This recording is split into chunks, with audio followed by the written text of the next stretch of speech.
Let's get stuck into fin setup. So you've got your traditional thruster and versus quad and the main differences and when you use them.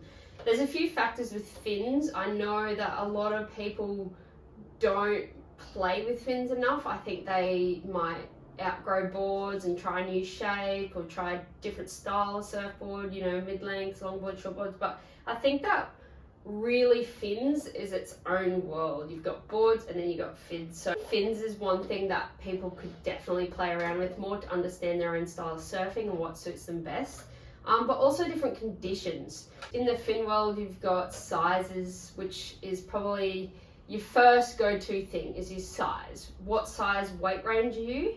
And then you buy the size of fin suitable for you. You've got size of fins, you've got construction of fin, how the fin's made. You've also got the outline. Similar to a surfboard, what's the outline of a fin gonna do for you? And then you've got the different setups. So you've got thrusters, quads, twins, 2+1, 1+2, single fin. There's so many fin options, and I think if the best way you want to get to know and understand how a fin setup might work for you, I always say to people, ride the same board you're riding, ride it for a while in all different conditions, let's say a few months. So let's say we ride a board for 2 months, back to back, same setup. Then keep the same board, everything else the same, but change your fins. So maybe change from a thruster to a quad, or maybe change from a medium to a large, or maybe change from a pivot fin to a rake fin.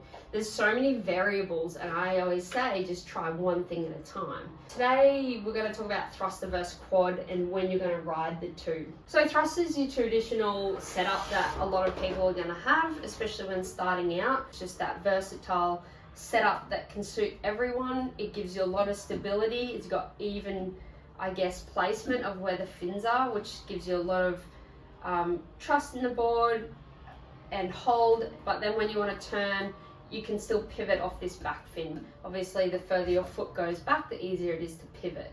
And that's a whole nother ball game again. Typically, everyday conditions, especially top to bottom surfing, which means you're doing bottom turns and going straight up to the top of the wave and cutting straight back down. So like in the pocket surfing means tighter turns. That's what a third fin at the back is going to do for you. That's like the pivot fin, and these are going to be your hold. Whereas when you jump to for a quad, what you're going to get is, let's say we're taking off on a wave and we're going straight onto the face. If you just picture this side of the board and we're going down the line, you now have two side fins in control of your board instead of just that one on the edge. So that's going to have a lot of hold and traction and bite into the waves. So what that means is when you take off, it's going to grab and it's going to give you control and your board's going to be set. So ideal for bigger days, maybe more hollow takeoffs. So when the waves when the wall goes up and peaks really high and it's a bit more hollow, that's going to grab nice and tight for you. But then you've also got a lot of speed that flows through the middle section here. So it's a bit of speed, but also hold as well.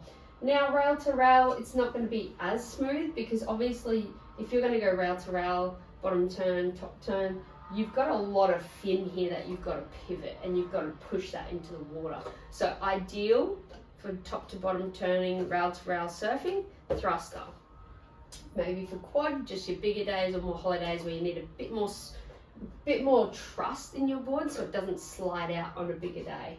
That grab is going to be essential on a hollow day. You don't want to slide out and eat it on the wave, so that you're going to be able to trust your gear a lot more. That's the main difference between thruster and quad. Trying the both, so maybe a few months with this setup, keep same board, chuck in a quad setup in the same board and see how you go. That's the best way to get to know your gear.